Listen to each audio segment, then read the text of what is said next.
কম দাম, durability, comfortness এবং ভালো মাইলেজ থাকায় বাংলাদেশের বাজারে 125 সিসি সেগমেন্টের বাইকগুলো খুবই জনপ্রিয়। আর বাজাজ কোম্পানির পালসার সিরিজ নিঃসন্দেহে বাংলাদেশের বাজারে সবচেয়ে জনপ্রিয় বাইক সিরিজ। তবে আজ থেকে বেশ কয়েক বছর আগে ভারতের বাজারে পালসার 125 লঞ্চ হলেও সেই বাইকটি এখনও বাংলাদেশের বাজারে অফিসিয়ালি লঞ্চ করা হয়নি। আর তুলনামূলক কম ফিচার্স এবং খারাপ পারফরমেন্সের ফলে বাজাজের ডিসকভার বাইকটিও ধীরে ধীরে বাজার হারিয়ে ফেলেছে বাংলাদেশে। তাই বাজাজ তাদের হারিয়ে যাওয়া বাজার ফিরিয়ে আনতে পালসার NS 125কে বাংলাদেশের বাজারে লঞ্চ করেছিল, কিন্তু বাইকটি একদমই জনপ্রিয়তা পায়নি। তবে কিছুদিন আগে বাজাজ পালসার 125কে একদম নতুন রূপে ভারতের বাজারে লঞ্চ করা হয়েছে, যেটাতে অনেক কিছু পরিবর্তন করা হয়েছে পূর্বের তুলনায়। আর বাংলাদেশের বাজারে যেহেতু বাজাজের 125 সিসি সেগমেন্টের একটা গেম চেঞ্জার বাইক খুবই দরকার, তাই এই বাইকটি খুব শীঘ্রই বাংলাদেশের বাজারেও লঞ্চ করা হতে পারে। এই ভিডিওতে আমি আপনাদেরকে জানিয়ে দেব এই নতুন পালসার 125-এর full specifications, ready pick up, top speed, ভারতের বাজারে বর্তমান বাজার মূল্য, বাংলাদেশের বাজারে কবে নাগাদ লঞ্চ করা হতে পারে এবং বাংলাদেশে লঞ্চের পর এটার আনুমানিক বাজার মূল্য কত টাকা হতে পারে তা সম্পর্কে। তো চলুন সকল বাজে কথা বাদ দিয়ে ভিডিওটি শুরু করা যাক। आइए देखते हैं। বাইকটিতে আগের তুলনায় সবচেয়ে বেশি পরিবর্তন এসেছে এটার ইনস্ট্রুমেন্ট ক্লাস্টার বা মিটারে। বাইকটিতে ফুল ডিজিটাল ইনস্ট্রুমেন্ট ক্লাস্টার বা মিটার ব্যবহার করা হয়েছে, যেটাতে RPM meter, speedometer, odometer, trip meter, fuel gauge সহ সকল বেসিক ইনফরমেশন শো করে। তার সাথে আছে ব্লুটুথ কানেক্টিভিটি, যার ফলে আপনি আপনার স্মার্টফোনকে এই মিটারের সাথে কানেক্ট করতে পারবেন এবং কল অ্যালার্ট, SMS অ্যালার্ট সহ বেশ কিছু বেসিক ইনফরমেশন পেয়ে যাবেন। তবে এটাতে নেভিগেশন এবং গিয়ার পজিশন ইন্ডিকেটর নেই। বাইকটিতে গিয়ার পজিশন ইন্ডিকেটর থাকলে আরও ভালো হতো। সঠিক বলেছেন, আপনার বুদ্ধি ভালো। যাই হোক, বাইকটি সামনে ব্যবহার করা হয়েছে আগের থেকে একদম আলাদা এরকম অ্যাগ্রেসিভ লুকিং ফুল LED বাল্ব সেটআপের হেডল্যাম্প, যেটা আপনাদের কাছে হয়তো ভালো লাগবে, কিন্তু আমার কাছে আগের ডিজাইনটি বেশি ভালো লাগতো।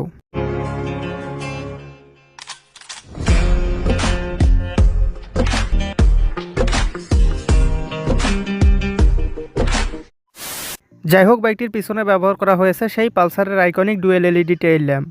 তার সাথে আছে 11.5 লিটারের মাস্কুলার ফিউল ট্যাঙ্ক, যেটা পালসার 150-র 15 লিটার ফিউল ট্যাঙ্কের তুলনায় যথেষ্ট স্লিম। আর ফিউল ট্যাঙ্কের উপরে প্লাস্টিকের হালকা বডি ফেয়ারিংয়ের সাথে রয়েছে পালসারের 3D লোগো এবং বাইকটির ফিউল ট্যাঙ্কে এরকম আকর্ষণীয় গ্রাফিক্সের স্টিকার পেয়ে যাবেন। আরও আছে আগের থেকে একদম আলাদা এরকম sharp looking LED indicator lamp. বাইকটির ফ্রন্ট টায়ার হিসেবে ব্যবহার করা হয়েছে 80/100 সেকশনের টিউবলেস টায়ার এবং পিছনে ব্যবহার করা হয়েছে 100/90 সেকশনের টিউবলেস টায়ার। মানে পালসার 150 সিঙ্গেল ডিস্কে যে সাইজের চাকা ব্যবহার করা হয়েছে, এই বাইকটিতেও এই একই চাকা ব্যবহার করা হয়েছে। ওকে ওকে, থ্যাংক ইউ। যাই হোক, বাইকটির ফ্রন্ট সাসপেনশন হিসেবে ব্যবহার করা হয়েছে টেলিস্কোপিক সাসপেনশনস, যেটা ডায়ামিটার 31 মিলিমিটার এবং স্ট্রোক 135 মিলিমিটার। আর পিছনে ব্যবহার করা হয়েছে গ্যাস সার্জ টুইন শক সাসপেনশনস। বাইকটির ব্রেকিং সিস্টেম হিসাবে সামনে দেওয়া হয়েছে 240 মিলিমিটারের ডিস্ক ব্রেক এবং পিছনে ব্যবহার করা হয়েছে 130 মিলিমিটারের ড্রাম ব্রেক।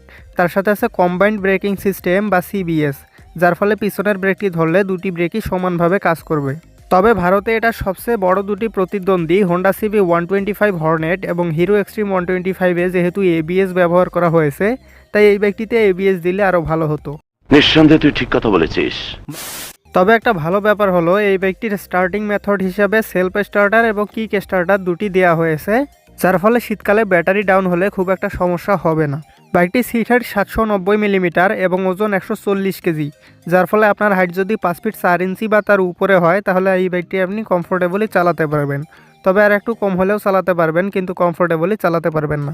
বাইকটির গ্রাউন্ড ক্লিয়ারেন্স 165 মিলিমিটার এবং ওভারঅল লেন্থ 2055 মিলিমিটার, যেটা হুবহু পালসার 150 সিঙ্গেল ডিস্কের সমান।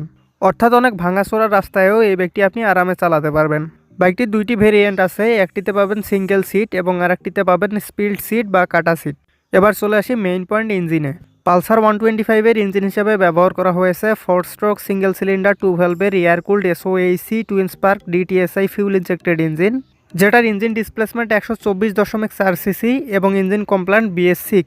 আর এই ইঞ্জিনটি সর্বোচ্চ 11.8 হর্স পাওয়ার উৎপাদন করতে পারে 8500 RPM-এ আর সর্বোচ্চ 10.8 নিউটন মিটার টর্ক উৎপাদন করতে পারে 6500 RPM-এ।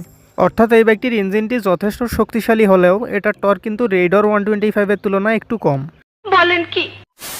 যাই হোক, এটাতে 0 থেকে 60 কিলোমিটার গতি ওঠাতে সময় লাগে 6.73 সেকেন্ড এবং 0 থেকে 100 কিলোমিটার পার আওয়ার গতি ওঠাতে সময় লাগে 21.13 সেকেন্ড। আর এটাতে 105 থেকে 110 kilometre per hour top speed পাওয়া যাবে, তবে এগুলো রাইডার এবং রাস্তাভেদে কম বেশি হতে পারে। আর বাইকটির ফিউল সাপ্লাই সিস্টেম হিসেবে ব্যবহার করা হয়েছে FI অর্থাৎ ফিউল ইনজেকশন সিস্টেম। তবে যদি বাংলাদেশে লঞ্চ করা হয় তাহলে হয়তো কার্বোরেটর ব্যবহার করা হবে। যাই হোক, বাজাজ দাবি করে এটা প্রতি লিটার পেট্রোলে 50 থেকে 57 কিলোমিটার পথ যাবে, তবে আমার মনে হয় 48 থেকে 50 কিলোমিটার মাইলেজ দেবে। এখন আসল কথা, এই বাইকটি কি বাংলাদেশে আসবে, আর এটা বাংলাদেশে আসলে দামই বা কত হবে।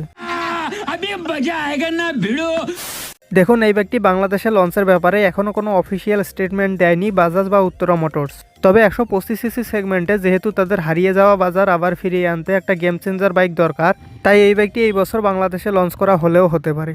ভারতে এই বাইকটির কার্বন ফাইবার সিঙ্গেল সিট ভেরিয়েন্টের বর্তমান বাজার মূল্য 86,000 রুপি এবং কার্বন ফাইবার স্পিল্ড সিট ভেরিয়েন্টের বর্তমান বাজার মূল্য 88,000 রুপি। সেই হিসাবে বাংলাদেশের বাজারে লঞ্চ করা হলে এটার আনুমানিক বাজার মূল্য হবে 1,75,000 থেকে 1,80,000 টাকা।